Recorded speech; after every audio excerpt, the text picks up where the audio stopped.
আসসালামু আলাইকুম। আশা করি আপনারা সবাই ভালো আছেন।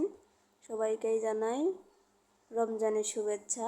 দেখতে দেখতে রমজান মাসও চলে যাচ্ছে। আর এদিকে আমি রান্না করব কচু দিয়ে ইলিশ মাছের লেজ ভাজি। এই দুইটাই ইলিশ মাছের লেজ ছিল।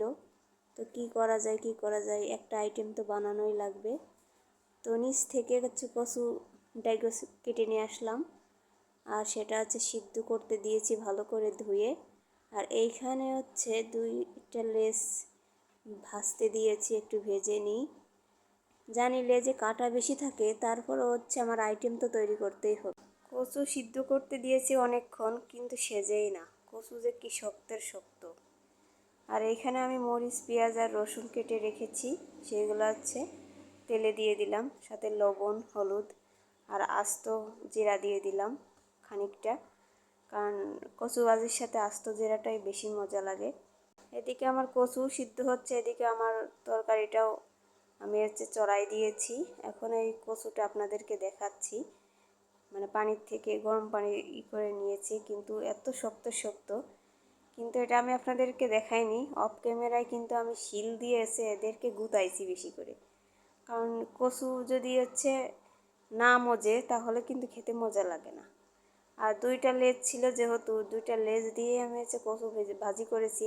আর খেতে কিন্তু খুবই মজা হয়েছে, কিন্তু আমার একটু কষ্ট হয়েছে।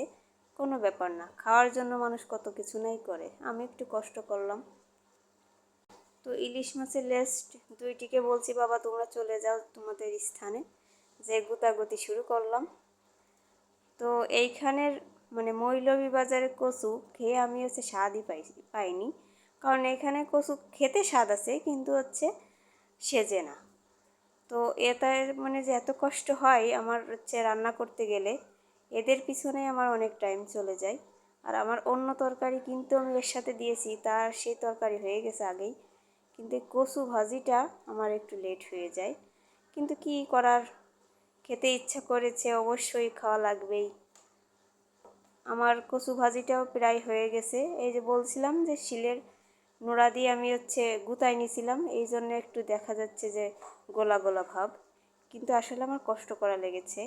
আর এদিকে আমার বাচ্চাটাও খুব কান্নাকাটি করে, তারপরেও তাকে এটা সেটা বুঝিয়ে রান্নাটা শেষ করলাম কিছু করে। তো এখন আমার লবণ দিয়েছি, সামান্য লবণ কম হয়েছিল।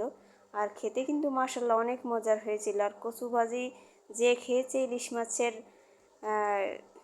টুকরা দিয়ে, সে অবশ্যই জানে যে ইলিশ মাছের কচু ভাজি আর কেমন লাগে। তো অসাধারণ হয়েছে আমার রান্নাটা আমার কাছেই। আর আপনাদের কাছে কেমন হয়েছে অবশ্যই জানাবেন। ভালো থাকবেন, আল্লাহ হাফেজ।